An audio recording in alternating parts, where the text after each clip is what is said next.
সুপ্রিয় ভাই ও বোনেরা, আসসালামু আলাইকুম। আশা করি সবাই ভালো আছেন।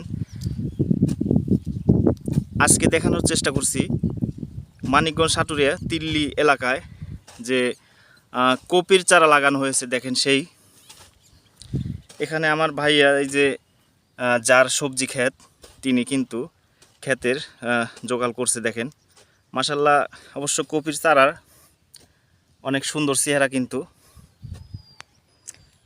বিশেষ করে মানিকগঞ্জের গল্প আর কি বলবো, সারা বছরই মানিকগঞ্জ প্রচুর সবজি কিন্তু উৎপাদন হয়ে থাকে। দেখেন এখানে বেশ বড় একটি জমি কিন্তু কপির চারা বোনা হয়েছে। দেখেন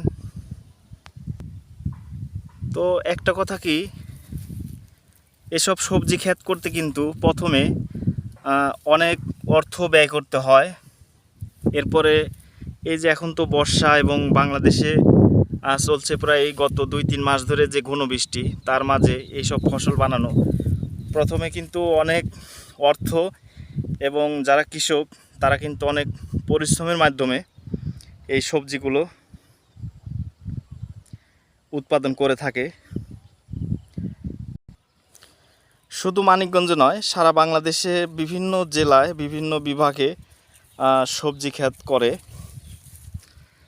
তো তার মধ্যে দেখা গেছে মানিকগঞ্জ এলাকা একটু বেশি, এবং বগুড়া, ফরিদপুর, কুষ্টিয়া আছে, এইসব এলাকায় সবজি ক্ষেতটা একটু বেশি করা হয়। তো আসলে এখানে যে কপি চারাগুলো বোনা হয়েছে অবশ্য অনেক সুন্দর হয়েছে। আর এখন একটা কপি ফুলকপি বানাতে এখানে কিন্তু নতুন করে দেখেন সস পাতা আবার দেওয়া হয়েছে।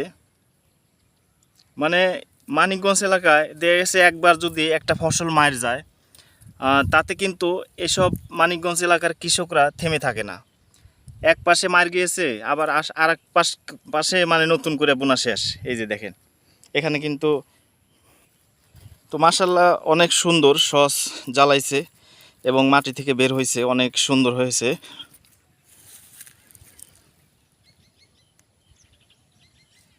এভাবেই মানিকগঞ্জ এলাকায় প্রচুর সবজি উৎপাদন করা হয়।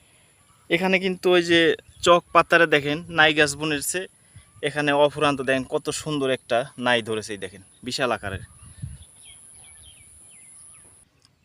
তো এভাবেই সারা বছর মানিকগঞ্জ সবজি ক্ষেত করা হয়, এবং দেখেন অনেক দেখার মতো। আল্লাহ তাআলা মানুষের জন্য অসংখ্য নিয়ামত পৃথিবীতে দান করেছেন, শুধু মানুষের জন্যই।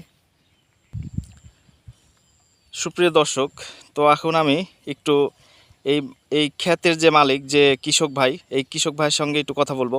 ভাই আসসালামু আলাইকুম, কেমন আছেন? সালাম ভাই, ভালো আছেন না? এই তো আল্লাহ রাখছে ভালোই। ক্ষেত তো মাশাআল্লাহ অনেক সুন্দর হয়েছে এত বৃষ্টি বাদলের মধ্যেও। হ্যাঁ, কষ্ট করতেছি, এই জন্য অনেক ভালোই দেখা যায়। অনেক পরিশ্রম, অনেক ব্যয় নাকি? হ্যাঁ, তো আপনার মোটামুটি এই যে এক একটা চারার পিছে মানে কত টাকা খরচ বা কত টাকা পিস কিনেছেন?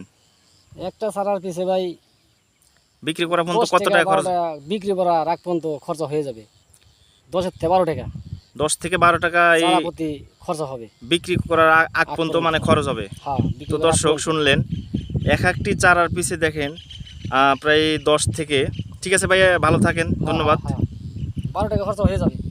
তো দেখেন এক একটি চারা যদি 10 থেকে 12 টাকা খরচ হয়ে যায়, তাহলে কিন্তু এটা একটা বিশাল ব্যাপার। এই জমিটাতে প্রায় প্রায় 2000 চারা আছে না ভাই? 2100।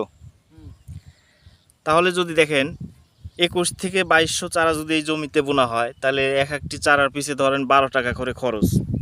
তাহলে কৃষকদের মানে কলিজাটা কিন্তু কম না, এতগুলো টাকা ব্যয় করার পরে তারপরে কিছুটা লাভের আশা করে। তারপরে অনেক সময় দেখা গেছে। তো আমি মানিকগঞ্জ সবজি ফুলকপি কিভাবে বোনা হয় এবং কিভাবে পরিচর্যা করতে হয় কিছুটা দেখানোর চেষ্টা করলাম। সবাই ভালো থাকবেন, আল্লাহ হাফেজ।